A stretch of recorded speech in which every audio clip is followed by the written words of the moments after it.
Hello मेरे नन्हे मुन्ने बच्चों, कैसे हो आप सभी लोग। आज हम खेलने वाले हैं ट्रक गेम। चलो ट्रक को पहले असेंबल कर लेते हैं। हाँ, ट्रक असेंबल मैंने कर लिया।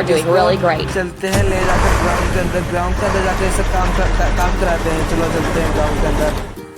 It's time to fuel. Channel को सब्सक्राइब कर देना, लाइक कर देना। पहले फिल अप कर लेते हैं। हाँ, फिल अप करते हैं। पंप को पुश करता हूँ। फिल अप होने के बाद फिर से ट्रक को ले जाता हूँ। सॉरी किड्स, कल वीडियो नहीं आ पाया था। Let's make a sand blanket. हम लोग इस गड्ढे को भरते हैं मिट्टी से। हाँ, पूरा भर जा। हाँ, पूरा भर गया। पूरा भरने दो। हाँ, पूरा भर गया। Let's remove the rusting. गाड़ी को थोड़ा ठीक कर लेते हैं। गाड़ी पूरा तरह से खराब हो चुका है, जंग लग गया है गाड़ी के अंदर। ब्लेंडर से इसको घिस कर पूरा साफ सुंदर कर देते हैं। Let's paint over the discolorations. एकदम पूरा गाड़ी को नया बना देंगे पहले से।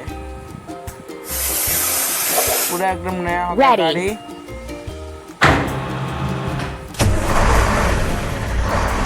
आज के लिए इतना ही प्यारे बच्चों। अब बाय बाय कर।